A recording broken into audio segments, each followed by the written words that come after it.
Ladies and gentlemen, coming to the stage is MIKEKINGBIZ, the voice of RVA business media. At MIKEKINGBIZ, we celebrate the idea that business makes society better. On behalf of the whole MIKEKINGBIZ ecosystem, we say a big thank you. You go there, you rode a bus to go to the, did y'all go together or? We get there all individually for check-in. Okay, so then you get check-in. When did you realize, okay, this is a little bit more than I thought it was going to be? Right after check-in, where you dump out your sea bag and they check all your stuff and you're sitting there at parade rest or attention and you're just like, wow, I'm literally just standing here until they tell me to leave. Yeah, that is true. So, you know, and it wasn't a suggestion to stand there. Oh, not at all. There wasn't. They didn't suggest, you guys can just hang out here if you want. And then, you know, if you get tired, you can go over there and sit down. And no, none of that. Okay, so how long? So you're there for 9 days. Yes, sir. The first time you go to bed because you're dead tired when you go. So, what happens when the morning when they wake you up? Let me find out what happens. So there's one of two types of petty officers. Okay. There's one which is really nice who does like the slow wake up. Come on, y'all, get this thing. Come on, reveille, get up. And then you have the other type, which is slam doors open, good morning, and everybody just wakes up. And that's an interesting experience. Yes, it is. Which did you like better? The, hey, wake up, or the other, get up, get up? I prefer when they just run down the hall and just yell reveille, just when you waking up. It's surprisingly exciting. Like, it gets your blood pumping, for Oh, sure. it gets your blood pumping, that's true. At 5, I think?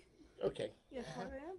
Yeah, that's, in the military, people call it Old Dark 30. Oh, exactly. And then somebody may say, what time is Old Dark 30? We ain't exactly sure, but it's pitch black outside. And we're going to be out here for a while till the sun comes up. Okay, so let's talk about the food. I know they had like chefs and catered chefs and all that. You could eat as long as you want, right? No. No, didn't work like that. Man, it's traumatizing to you young folks. Okay, so how was the food? Was the food good? Yes. Yes, the food was good. Definitely. Really? Yes. Yeah. Times have changed. Or maybe you were just starving. Possibly that, but... I think it's a mixture. It was a mixture. So you go to boot camp, the food is good, but you're starving. Not really. Personally, for me, I don't really get that hungry when it comes to trainings. So. But you can look at the guys and know they were hurting. Oh, absolutely. They were hurting. They were hurting. Okay, 9 days of boot camp. When did you realize, okay, I got this thing. I can do this. Day 3. Yeah, day 2 or 3 for me. Day 2 or 3. What was it before you realized that they couldn't kill you? Was it stressful? It was really stressful. It was very stressful, yeah. So ladies and gentlemen, one of the things about military people, we all got big war stories. Like, so I had this drill instructor in basic. She was your size. I mean, exactly. And so I lived in a 2-man room. I got lucky. And then the roomie, he washed out. He couldn't take it, so he went back home. So I'm in a room by myself, and I don't like this. So one time something happened. We were doing a GI party. Things weren't going well. They threw and I lived on the 3rd floor. They threw all of our boots out the window. Wow. And made us go get them, one at a time. One boot at a time. Now, all of the boots look exactly the same. You just have your name, and they're just screaming at you the whole time. And that was at first. And then all of a sudden, after some days, you get it. Mm-hmm. When you graduated boot camp, what was that feeling like? Relief. Oh, okay, so who was there when you graduated boot camp? Your family was there? Yes. Everybody's all happy, smiling. Everybody was happy? Yes. Yeah. Okay. What was it like for you guys? Relief. Definitely. Not joy? No, I mean, yes. But, like, the feeling of getting done with it and, like, with all of your shipmates together and you get released, it's like, it's kind of a melancholy feeling because you have to leave all of your close friends that you've made over this past week because if you didn't have those people with you, it's not as good of an experience because the people make the trainings, and I'm 100% believer in that. There you go. Alrighty, so ladies, what's your idea? So graduate, what year you're a senior, aren't you? Yes. Okay, what's next for you? College. Okay, which one are you going to? Are you sure yet? I'm trying to go to RIT up in Rochester. What's it about that place? It's cold and it has good engineering. It has what? Good engineering. Oh, that's I forgot. You're one of those folks. You're from down here? I'm from New York. Okay, that's right. So the going to the cold doesn't bother you? No. Okay. Alrighty. And so what's next for you? I plan to apply to Virginia Tech with the Corps Cadets program, and I plan to major in biochemistry in a pre-med.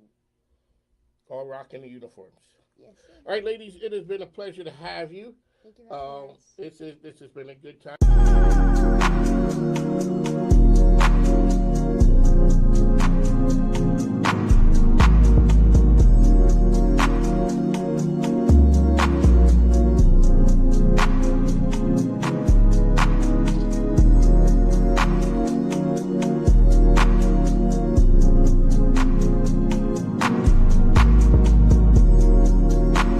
Those voices are different. Yes, they are. I bet they I are. don't want to hear the high one. No, I've been married 46 years. I hear that one. I know that one. Yes. That's the one that starts off with, can I talk to you for a moment? Instantly, what did I do? There is some corrective behavior on my part that needs to happen. But you know what? You have to appreciate. We start out real soft. If you don't listen, it just gets bigger. And Well, when you harder. start, how many times? I mean, I'm going to get it. I'm going to get to it eventually. Eventually. Yeah. Then it turns into there's smoke in the city. Alrighty, ma'am. Hofheimer, 10-year anniversary. Yeah. You guys are the staple location. It is the cool location. We did have to talk to people say, oh my God, the parking is hard. Yeah. But the coolest spots in Richmond don't have parking. Let's be honest. Exactly. And you know, if you wanna have a good time, you might have to work a little bit Just take an Uber. and get there and get out and walk Feel in. like a celebrity. Just You take know, an when Uber. when I look at Harry's, I see all the gorgeous people walking in. You know, I see the red carpet type thing, those ropes. You know, you guys got all the pretty people coming. They're the hot pink ropes, by the way. Oh, that's what they are? Yeah. Yeah, I'm 66. I might be past No, you're not. the hot pink rope ones are coming in. All right, ma'am. Tell us who you are, what you do, and all the cool things at the Hoff. Oh my gosh, where do I begin? All right, Natalie, CEO, managing partner of Harry's at the Hofheimer in the Hofheimer building. 3-story building, rooftop bar, Harry's restaurant on the first floor, event venue on the second floor. We have everything from live music, manifesto hour, hospitality nights, DJs on Friday and Saturdays, brunch, sing-along brunch, which is a whole room full of people singing their hearts out to throwback 80s, throwback 90s, the whole nine. It doesn't just stop there. It goes on and on. It's magical. And so, you know, when you come up the stairs and then you see the room, the one that gets me every time are the hardwood floors. I mean, the floors are just, maybe I'm just old. Oh, they're old. Yeah, but it's just something that stands out that makes it. You know, But the building is 98 and it years has old. that kind of cool feel to it. So when I get up there, you get to the top of the stairs and you see the floors are shiny. It just looks. Are they? I'm nostalgic, but they do. See, you may look because you see it I know. all the time, I but know. you know when a person comes and they've never been there before, you see the look of like, wow, Well, it's a historic property. It's amazing. Yeah. it is. It's amazing. It's not just amazing. It's unique and different, and there's nothing like it. Do you know that the Hofheimer building was the first building in Scott's Addition, and everything around it was nothing but fields? And that thing, where it's kind of stuck between like a 7-Eleven and a huge apartment complex now, it was the only thing in Scott's Addition surrounded by fields. Can you imagine that when you look at it? That's Well, crazy. 98 years ago? I came here in 2014, and it was like a 360 view that you could see. Yeah. And then the building came next door, and like, well, I guess we ain't looking in that direction anymore. But it's nice. It does cover up the sun, and so it drops 10 degrees as soon as the sun goes over that building, which is really nice for our guests. So thank you so much, Soda Flats, for your contribution to the cooler temperatures in the afternoon. There was a time when I got here, Scott's Addition was the place people couldn't wait to get out of. Now, You can't get in here. You cannot get Scott's Well, Edition. I guess you haven't been there on Friday or Saturday night at around 11. I came from a college town, so shout out to Penn State and Happy Valley. That's what Scott's Edition is. This is a college town right here. People just walking and they're not walking in a straight line. Well, we have a line down to Arthur Ashe Boulevard at 11 o'clock on Friday and Saturday. That's young people stuff. Well, no, I'm not there either. They're telling you. The books are showing you what the activity is. I was one of yours. I was like, wow, I'm congratulations. going to be there this Friday. I'll see it for myself. But yes, I hear about it. Okay. But yeah, no, I'm too old for that too. Yeah, I got some miles on me. I tell people when me and my wife are out, we're keeping the streets safe until 7. Yeah. After 7, those mean streets. I don't know what goes on out there, but report back and let me know. Yeah, exactly. Report back at 7 o'clock. But what we do have is live music for the older generation like me and you. Wednesday, Thursday, and Friday nights on the rooftop or wherever. Wherever in the building we decide. If it's too hot, we'll put them downstairs. Because you have the ability to put people in different locations and have different experiences. The experience on the rooftop is different than when you come down a floor. So that's the whole thing. So you can go to the Hofheimer building, you can eat, you can have drinks. But people want more than that, right? They want live music, they want to dance, they want to paint. You can paint on Tuesday nights.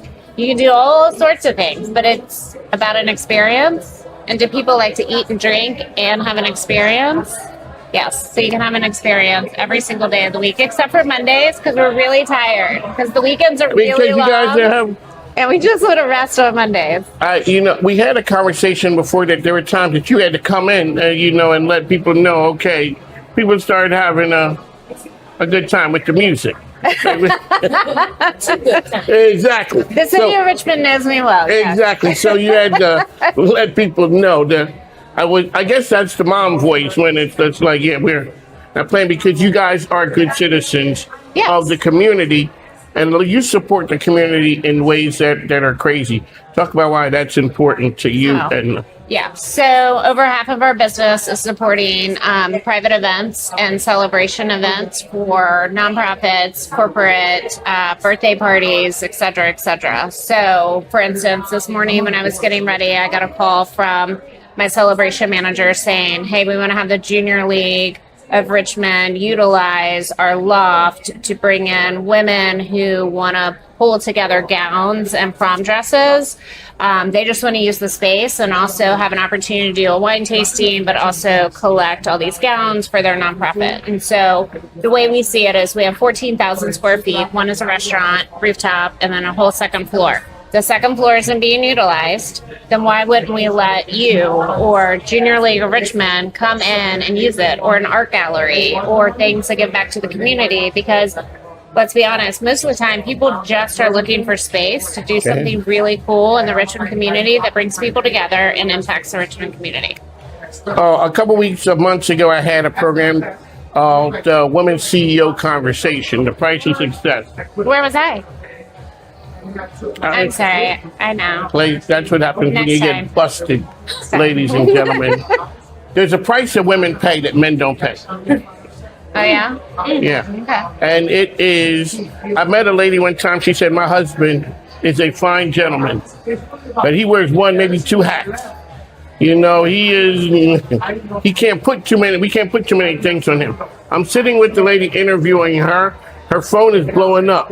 It's her daughter, knowing that she's on the radio, calling her. She says, "Is your dad there?" "Oh yeah, he's in the room next." "Can you go talk to him?" I'm like, "No. Why go talk to the assistant manager? He doesn't make policy. He barely knows." I was in the house all my kids forever. I said, "When did that happen? Like, where was I? You were there?" I'm like, all that went on. And what is the price of success for the woman who has to be out there? I mean, you got to go do to put on the hard hat when you're dealing with men. Well, we just suck it up and we hire good people. You got people here. These two gals sitting across from me. How do you, okay, when we talk about that, how do you set good culture in an organization that you're able to hire and retain the best talent? Natalie has to shrug off her stress and learn to just have fun and relax and enjoy it. Because the stress will eat you alive. How long was it before that you were able to leave and not constantly be on, I gotta check, and let your people do their thing? How long did it take? There's no timeline. It's when you find the right people that you can trust. Do you know it? Yes. Okay. And you know when you know that you inevitably have an instinct that you're not going to be able to trust somebody, you're always right about your instincts. Gotcha. What is the vibe at the at Harry's on the weekend when the beautiful people are there and people are trying to get in there? What's the vibe of the place? Color. That's what it is. It's crazy. Thank you, Natalie. It's here, Natalie. You can you take? Can I have my mic?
This is Petersburg today. This is Petersburg getting together as a family and making sure our residents are taken care of.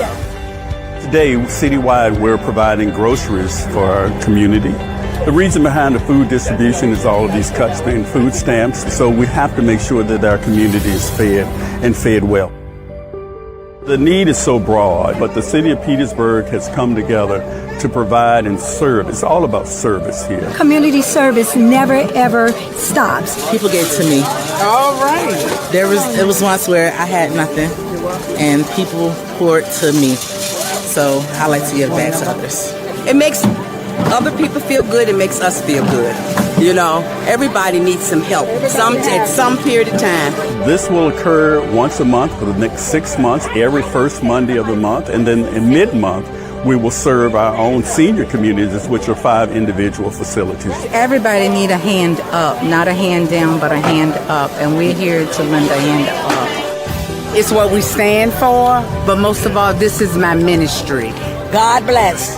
It started with family. I mean, we all lived in the same neighborhood.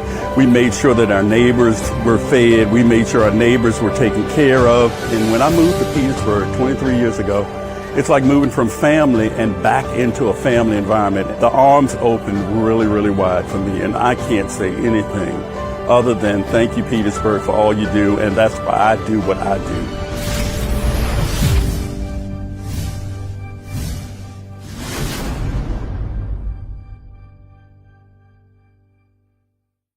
Ladies and gentlemen, coming to the stage is MIKEKINGBIZ, the voice of RVA business media.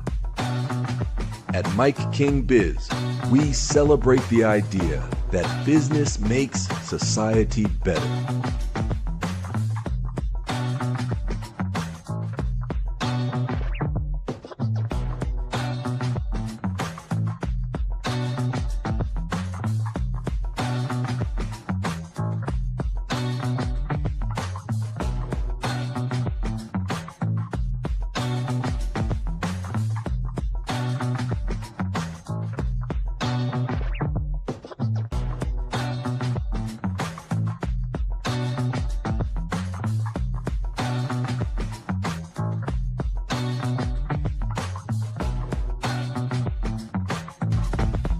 On behalf of of the whole Mike King Biz ecosystem. We say a big thank you.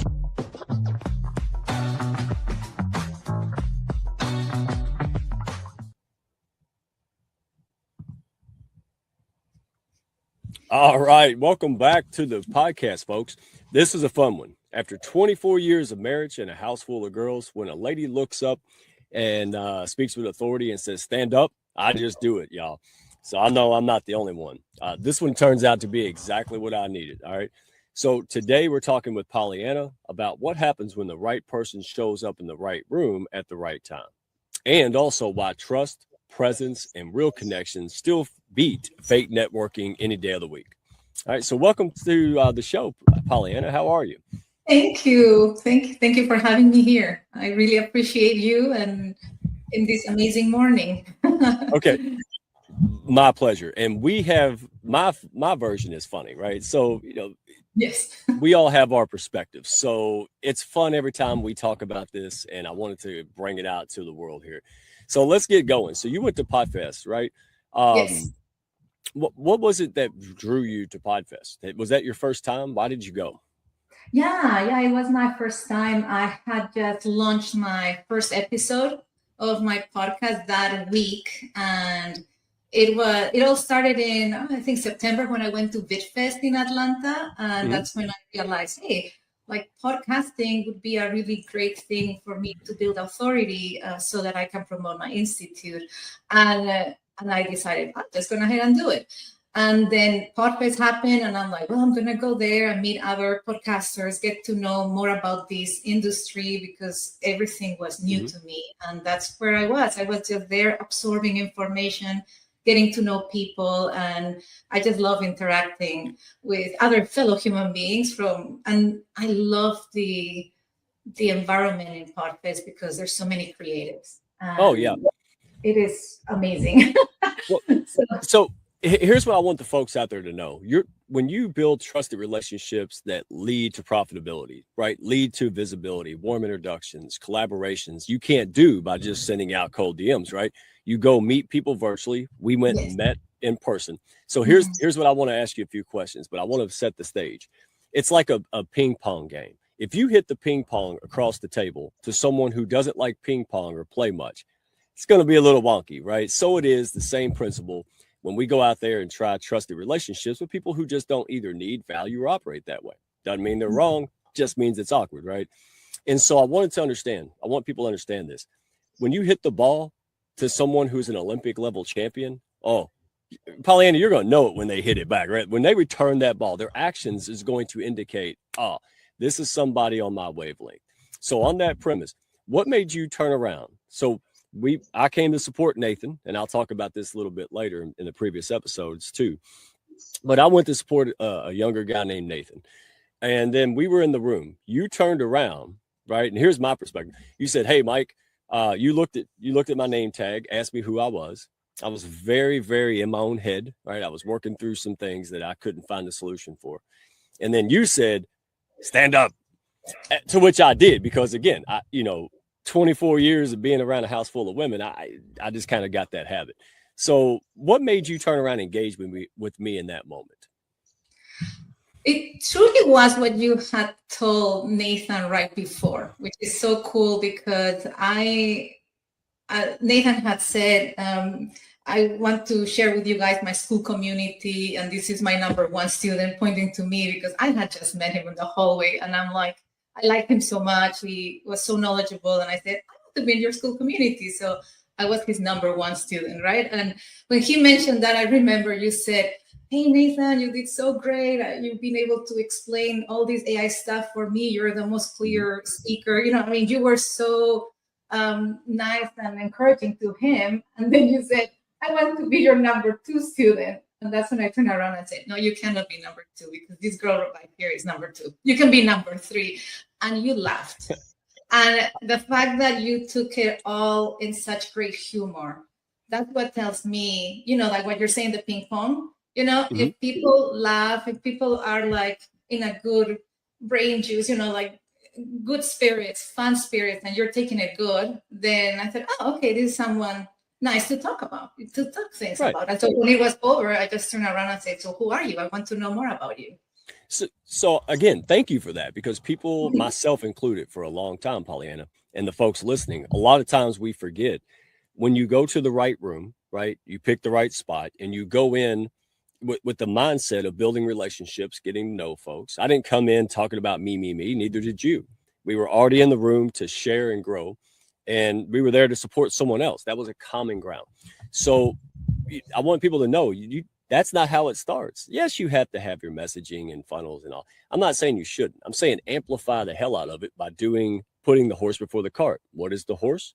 Trusted relationships, going out there and just trying to find other birds of a feather. And that's how we connected. So what did you see in me that made you turn around and say, stand up and walk me through that 5-minute NLP tactic that actually worked and was a blessing in the moment? I was so in my own head, and you saw that. What made you see that and say that? Well, when I asked you, so who are you? I have no idea who you were, right? We had not seen each other in Podfest. I think it was the last day, right? I think so, yeah. Last day. Yeah, it was the last day. And when I asked you, so what do you do? And you started talking, rambling. And I was like, what is he saying? I could not even understand what you were saying. And I was like, stop. So unprepared, yeah. So that's why I said, okay, stand up. Do you have a goal that you want to accomplish, but you know how to do it, but you haven't been able to do it yet? Right? I mean, I was trying to give some clarity to this conversation because the way you were talking, you were confusing me. And so I was like, wait, and that's what I loved about you, that you actually stood up and you played along. Many people will be like, whoa, what are you doing, lady? Right? And I not, I went with the flow there because I love what you said about the ping pong. I said something, you came, and the result that you got was because you really have a beginner's mind. You're very coachable. You really want to absorb the knowledge, and you are open-minded to some strange woman that's telling you, okay, imagine this. What do you see here? Where do you see it? And you were playing. And I see it as a play, a game. We were ping-ponging here. If you had put the brakes at any moment, we wouldn't have gotten to where we went. Like, you didn't pay me for a session. I didn't make you do this. It was just a nice conversation, right? And that's what it was. It goes right back to what we said in the previous month, right? In this episode, that the Costco method, the sample table method. What impressed me about you is that you were going around looking to build relationships and finding a legit opportunity to bring value. I saw you do this to someone else. You walked up, struck up a conversation. Next thing I know, I come back down the hallway and you're doing the same thing with someone else. And not that you do it to everyone, but think about it. Like I always say, when Gotham City puts out Batman symbol, who are they trying to attract? Not a trick question. Like Batman. And that was the mentality. And that was the Olympic level ping pong player that I saw in you. I said, wow, this is someone who understands how to generate value and curiosity in the most natural way. Because did everybody engage with you the same as I did and Nathan did? Or did you didn't go forcing this on everyone, did you? No. Yeah, you just did you. You were the first one I did it. It was the last day. I went there to observe, watch, and everything. And because of you being so open-minded, it made me feel also comfortable sharing these gifts. And so the next time is this guy, hey, I saw you doing that to Mike. Can you help me? Of course. And then after that, another person, hey, I just saw you doing this. Can you help me? Of course. And that day, I think I worked with 3 or 4 people. I was exhausted and drained, but once you're in that role, it just happens. And then people approach. And when they approach and they want something, of course I'm going to give it, right? Because I have a talent, I have a gift, I want to share it. I was not there to sell services or anything like that, but if someone comes and asks for help, of course I'm going to do it, right? And so but you open that door, so it goes both ways. It does. Help Take me 2 to tango. Yes, I hadn't done that in the whole podcast. I'm not going to, hey, let me hypnotize you. Nothing like that. No, I love it because the compound effect continues to this day. It didn't just fizzle out, didn't die. Right now, you're in the hounds and other folks. It just keeps going, and now you're here. So in 30 seconds, I'm going to ask 2 questions. Well, what do people miss in your opinion? Because you know how to play this game, right? The relationship trust ecosystem. What do people miss when they try to force a connection rather than just reading the room and showing up as is? What do people miss? They miss the authenticity, because at the end of the day, we're all human beings. We want to connect, and you know, I see a lot of people with masks, right? That they want to appear as different ways, and at the end of the day, it all comes out from fear, right? You don't want to open up to other people and be vulnerable. I mean, that's something that I've struggled with, right? Because you don't want to open up to everybody. And so learning how to and when to open up and be vulnerable to other people, that's also a skill. That's something that we have to learn, and we learn it by trial and error, making mistakes, getting into the wrong situations. Yeah. But and then, you know, people try to protect that. They want to appear in a certain way that maybe, you know, portrays them in whatever field, the way they think they are, but then you lose that authenticity. It is a balance, right? Of being able to learning how to open yourself up and also being able to trust. And then sometimes it's like, you know, I'm just going to trust. And so when I work with you, I was just me. And I don't know what it was, maybe because you laughed when I told you, hey, you're going to be number 3, and you took it so good. And sometimes it's that vibe, and that's what allowed me to open and give you all that. Yeah. And I don't know exactly how it happened or not, but that's when, and I felt that was a strong connection, Mike, you know. So I find that with you, I have found a friend, basically. So that's what it is.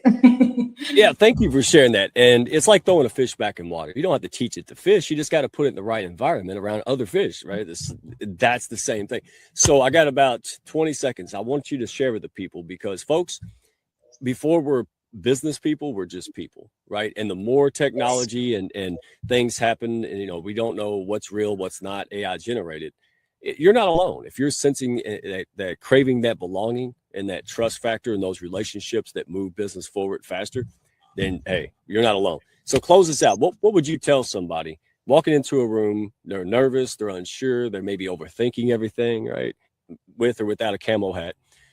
What simple advice would you give them if they're on that kind of nerves? If oh my gosh, it's a little nerve wracking. Pause. Take a deep breath in.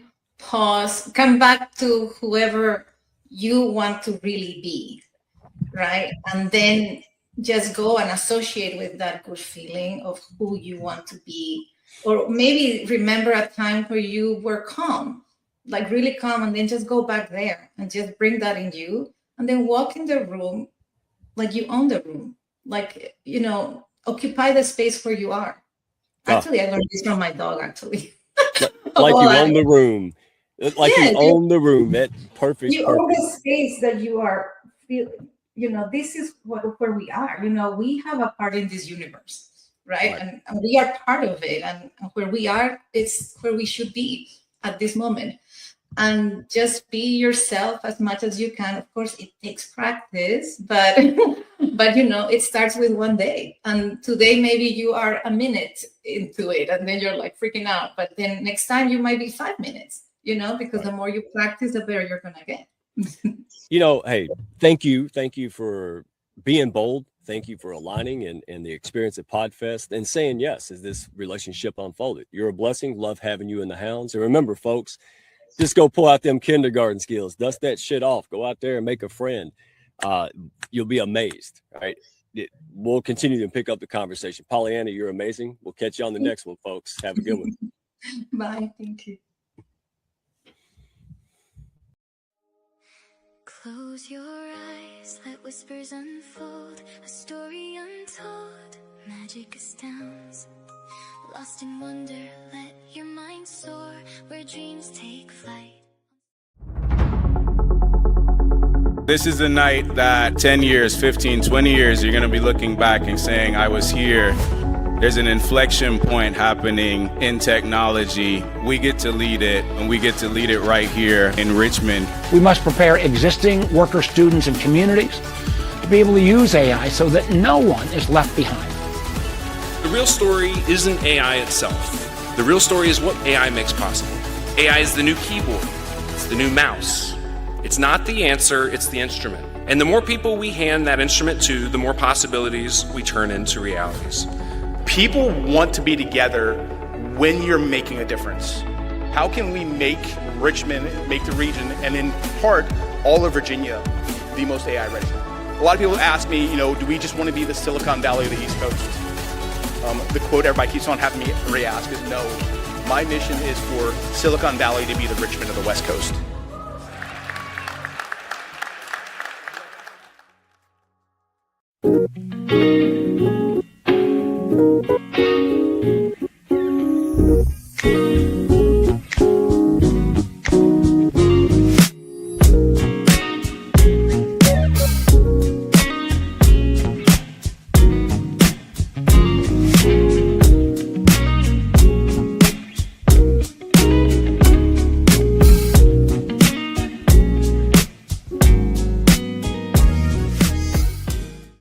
Mike King coming to you from Crossroads Arts Center. It is the 3rd annual Mikey Awards.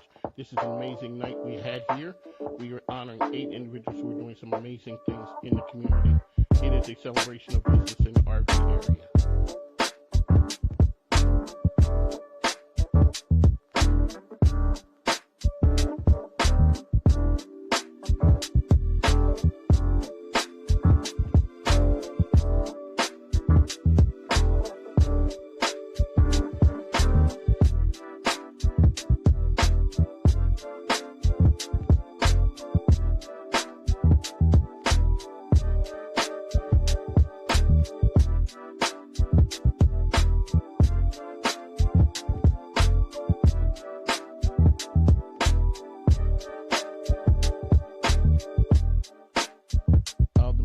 Evolved into something of a community staple. The great thing about the 3rd annual Mikey Awards is it's an evolution. What we do is we honor folks who mostly everyone knows, and then we honor the unspoken, the unsung heroes. Business, helping society be better, that's what the Mikeys are all about.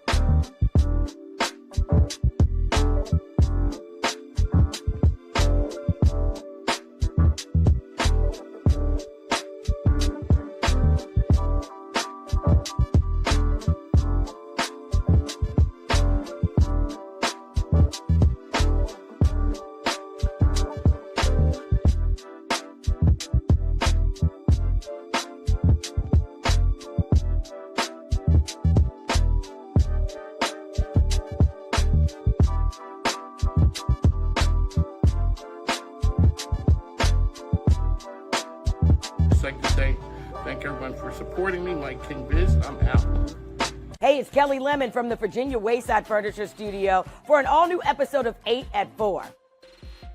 It's Kelly. All right, here we go. Hey, it's Matt Pachilli from the Virginia Wayside Furniture Studio for this food-filled I'm Kelly episode. Lemon. And I'm Michael Paul Williams. And welcome to the After the Monuments podcast. Happy playoff season, 804 football fans. For the Richmond Times-Dispatch, this is Jeff Shapiro. I'm Justin Lowe, food writer for N4 Magazine and dining critic for the Richmond Times-Dispatch, and I'm here to tell you where Richmond eats. Our marketplace is accelerating at an unprecedented rate. At Lee Enterprises Virginia and the Richmond Times-Dispatch, we are investing in the tools, talent, and technology to tell your story through a fresh lens, lifting local brands and helping businesses grow. Let us help you amplify your message, reaching the right audience at the right time. Welcome to the Road to Richmond bracket unveiling.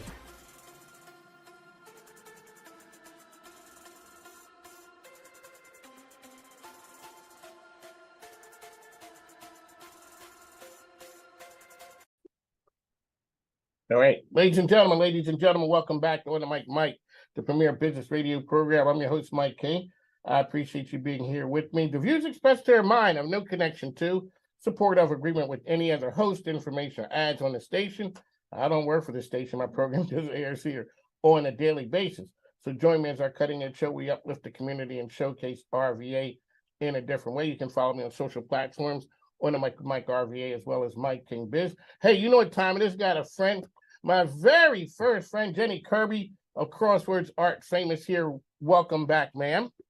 Thank you, Mike. Alrighty, so you are here really quickly. Let's get the elevator pitch for Crossroads. So Crossroads Art Center, we are in our 20th year. We represent over 250 local artists, and we sell their artwork, and we sell a lot of their art. Right, and for people, how many square feet do you guys have? We have 25,000 square feet. So for people who don't know what that means, that's just big. That's a lot. Big. That's a grocery store supermarket. big. That's grocery store big. There we go. Alrighty, so clearly you do not roll solo. You know some cool people. You go to all of the cool events, the hoity-toities, and all of those things right there. So who'd you bring with you today? I brought Faithy. Well, Faithy Norrell, and she is one of my artists, but she also is at the Black History Museum of Art and Culture in Richmond, Virginia as well. that place is pretty cool. It is very. It's straight up cool. I It's- mean, yes, yes. it is. Yeah. So you know the history of the building? It was built in 1895 as the Lee Street Armory, and it was built to accommodate the 1st Battalion of the Black Militia. So it was the first known armory building built for Blacks in America. That's why you come here, Jenny. Thank you. That's why I bring the lady. Thank you.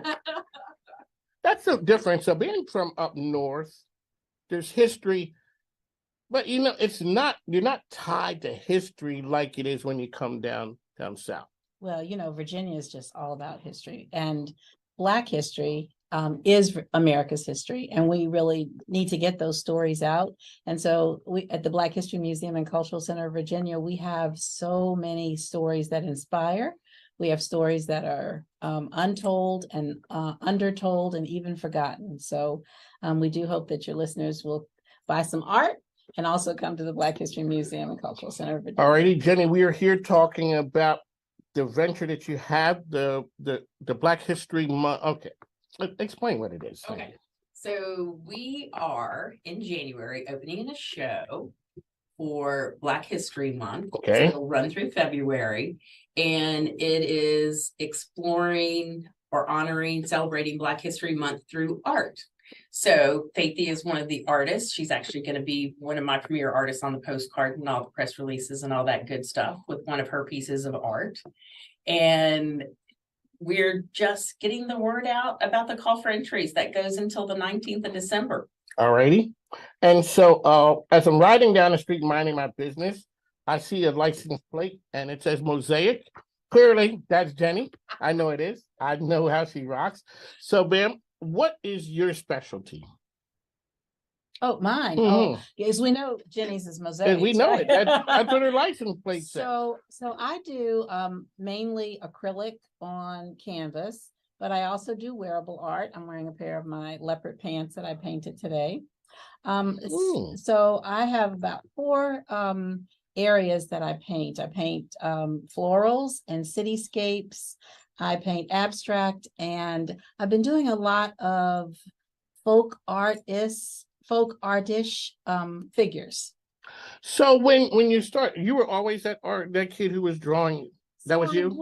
I actually Shocking. my Shocking. my mother was a teacher.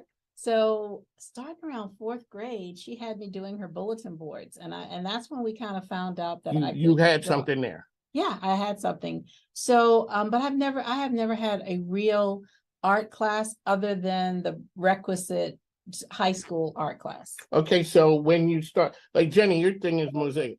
What was your thing? And when you get your thing, how do you go from cityscape to pants? So, and the reason I say that is because creators are different. Yeah. Creators are, and so my youngest son is a creator, and that was everything from dancing to calligraphy. You know, it's a different type. Yeah, so I'm a creative. I used to craft.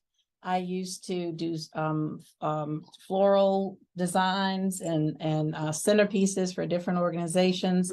So I just have I create food. Like I'll never use a recipe. I use it only for the, fundamentals of what has to go in. And then I always tweak it or, move it around. So yeah, I'm just a creative. So what happened was Exactly.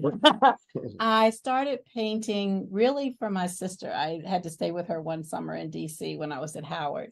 And to just thank her, I did a painting. Oh, shout out to, she spent a lot of time up on Georgia Avenue. Oh, yeah. Oh, yeah. That McDonald's there, yes, late at night, let me tell you. Yeah, a whole bunch. Yeah. Yeah, I wound up staying in DC 15 years. So I really know DC. I grew up in DC. I really call that my second home because that's where I really, became an adult in Washington. But remember back in, I'm sorry. You remember back in the day they had like Colgates and yeah. Oh my God. So Jenny, these were the clubs. So these are the clubs right down by the water, and everybody who was anybody who wanted to be somebody were at those clubs. The Gangplank. Oh yeah, Phillips was down there. Yeah. But it was such a funny thing because you'd show up and it'd be everybody, and then the next week you go and it was nobody because the crowd had just shifted to the next place. It was different because everybody came from. So it's like what Richmond has turned into now. When I came here in 2014, baby, I'm not from here, and now it seems like I've been here forever because people who came here 2019, 2020, they came after the pandemic, so the town seems to be changing.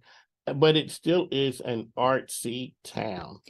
This town is why do you guys think it's so much of a creative? ECU, the VMFA, and just the creativity that just comes, I think, from living where water runs through it as well. I think you get creativity from being outside, and got a lot of great outdoor spaces.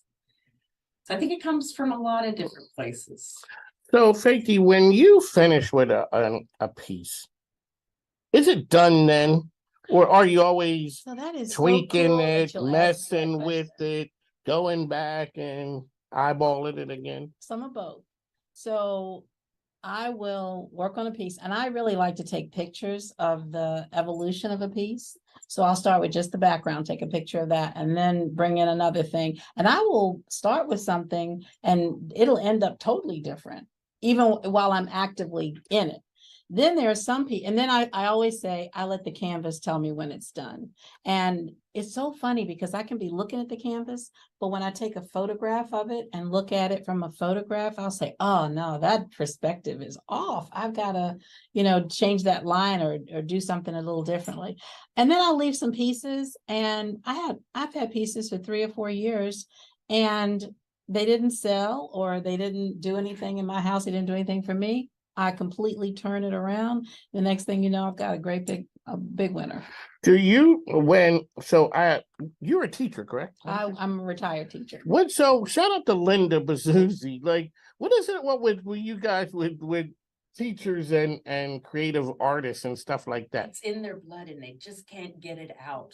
They can leave teaching, but they still can't. They got to be in the art scene though.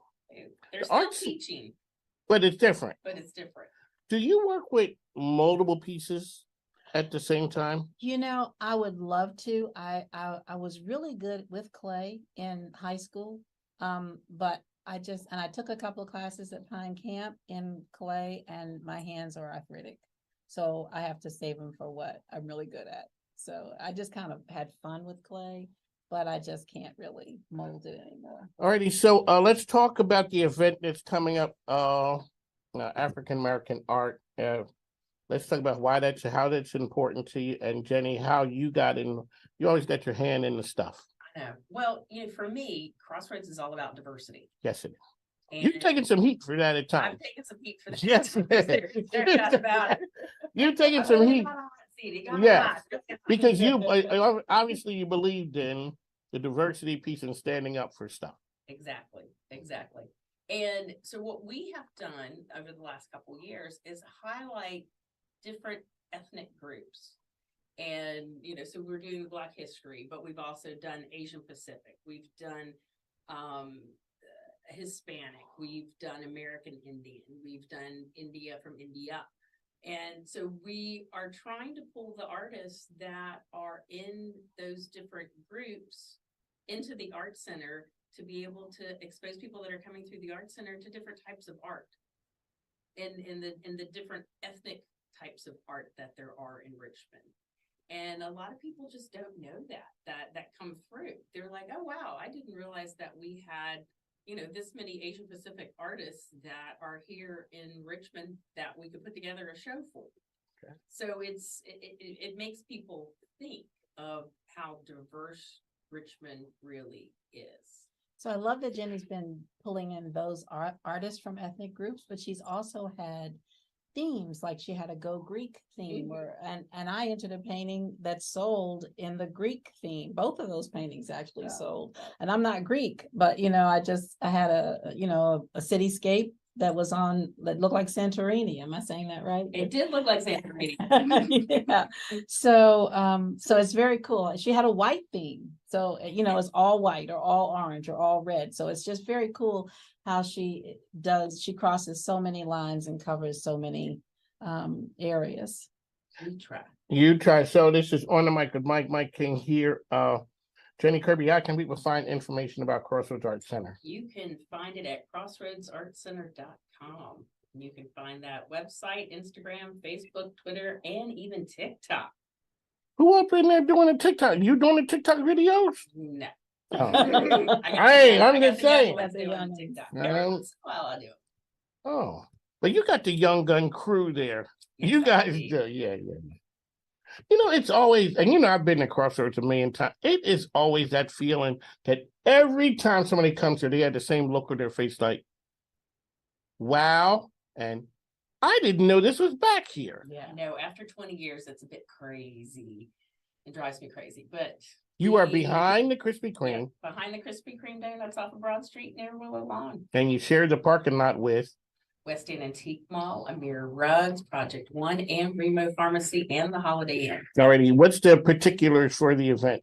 So the particulars for the call for entries are online. So you can do everything online between now and December the 19th. And then everything that is entered will be live and online starting January 20th. And that's the art opening from 5 to 8. Yeah. Shout out to my man Mark Bowen down at Westchester Commons. Hey, Mark Bowen, we're cool. I can change the date to come down there at another time. Don't worry about it, man. I got you. So, hey, folks, if you need to do some shopping, make sure you go to Crossroads Art Center. Also, go down to Westchester Commons.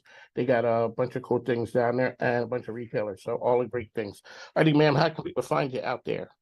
So, I have my own website, Art by Faithy.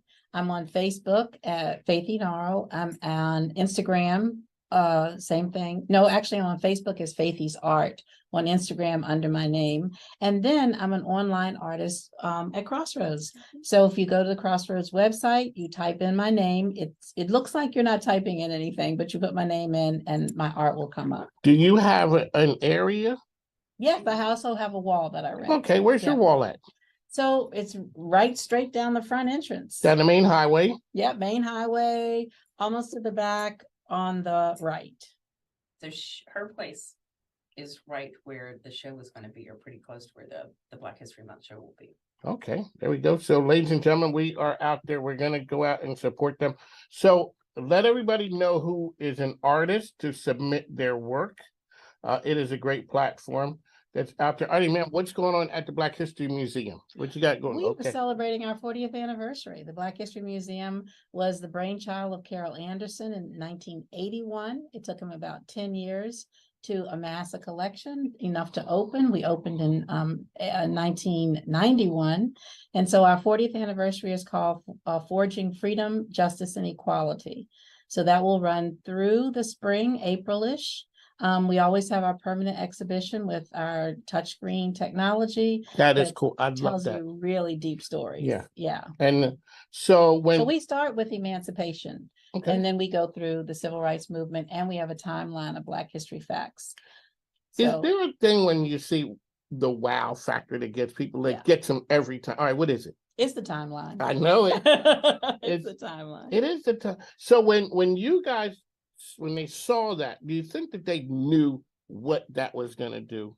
You visitors? Yeah. No, they don't. I just tell them, touch the screen. The blue dots will tell you Virginia stories. The white dots will tell you stories from the nation and the world. And then the next thing I know, they're still there a half hour later, touching dots. Just amazed at all the information that's there. And then, we have a lot of rental space. And so we're always having rental events, or tonight we have, Robert Dortch, who climbed Mount Kilimanjaro. So he is going to do a talk tonight, and he has a pop-up exhibition of photographs that he took as he climbed the mountain. Isn't that cool? It is. Is it cool working at a? It So is I asked, so I cool. asked Bill Martin about working at a museum. It's kind of like, it seems like it'd be a really cool place. So, I call it my retirement job, because I think in retirement, you always want to do something that you've always wanted to do, but, it didn't quite pay the bills, or, you're in a retirement plan or whatever. So now I'm doing the two things that I just always wanted to do, and that is paint and be at the Black History Museum and tell stories. Okay. We have such a really rich family history. My children are Maggie Walker's great-great-grandchildren. My grandfather was one of the founders of the Richmond Planet and the True Reformers. So my kids walk I'll say in next to royalty. just history royalty. So my kids get to walk in their ancestors' footsteps, and they are telling their stories. What was so one of Maggie Walker's great-granddaughter, Great. she used to work she was an intern at NBC 12. What's her name? Liza Micken. Liza was there. Yeah. Yeah. And so that, that's funny, because now I'm known as Liza's mom. I'm Liza's my daughter. Get out of here. Yeah. Small world, isn't it? Wow. Yeah. Mom, you got a great kid. Yeah, no, straight I've got up. two great kids. I've got a son in New York, and he's doing wonderful things, actually working for TikTok. And then my daughter is here, and she now works with Virginia Tourism, but she's got her hand in a lot Liza of works for things. tourism? She does. She works for Virginia Tourism. Tell her She my does thing something- said, hey. I will tell her that. So it was funny. So when Richmond, small world. It is. And it's funny. So when she came to NBC, they're like, hey, we're going to have a couple interns. One was going to be, they're like, one is Maggie Walker's great granddaughter. And the other one is James Comey's daughter. Yeah. And they're like, wow. Exactly. This was different. Basically, leave these kids alone. Yeah. Whatever your views are, leave them alone. And everybody loved them. Thank you. Man, look at Denny. Thank you. You're welcome, my dear. Yeah. Wow. It was fun. Okay, this is just off on a tangent right there, but it's my show. I can sort of do what I want to do. Yes. And it was funny. So when Liza was there and she was just getting started, and next thing you see her as the face of the statue and this movement, and just like, and everybody's just like, man, I remember when Candace one time was just like, boy, Liza really has it.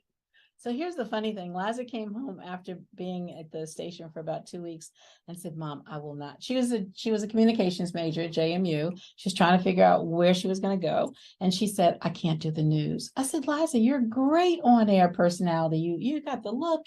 You're love talking to people. She said, I know, but I can't go from a murder scene or an accident scene and then go look at the puppy cam. I can't change my emotions up that fast. She said, but I tell you what, Mom, I'm not going to read the news. I'm going to be the news. I said, well, all right, Liza, I like that attitude. And sure enough, July 15th in 2017, she was the news, because she was unveiling the statue of Maggie Walker. And then she was everywhere. And she was everywhere. She was getting interviewed everywhere. Wow, I am something now. I interviewed Liza's mom.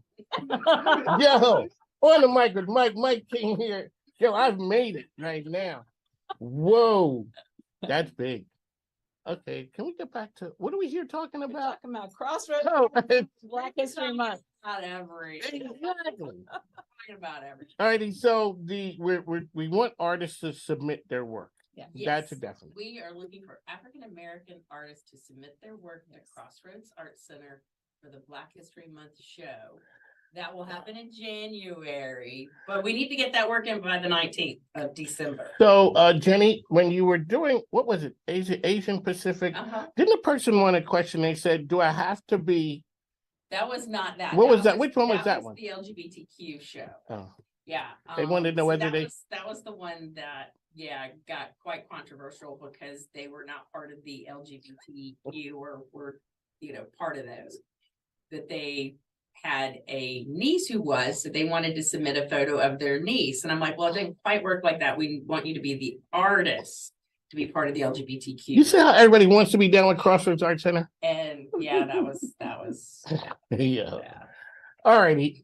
Jenny, Faithy, it's an honor. So we're gonna do something on the mic. Mike, you're gonna see these people back again on the program. We're out there always supporting. I always say Jenny Kirby, first person in Richmond who believed in Mike. I was just Mike King in those days. I was named MIKEKINGBIZ. And I was like, Mike King, what do you want to do? And he's like, I want to connect people and do good. And I'm like, I'm in. What do we need to do? That's true. That's what we do.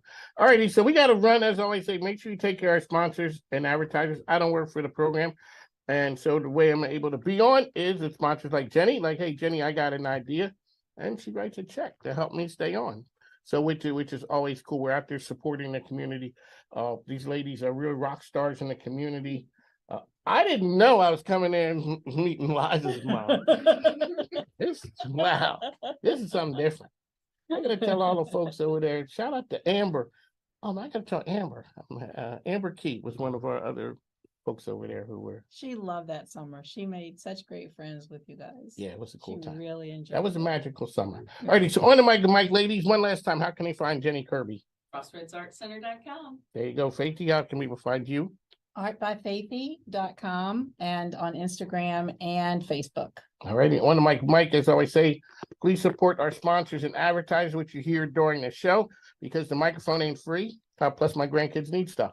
So we got to go. On the mic, Mike, we are the best in the business. We got to go. Take care now. Thank you.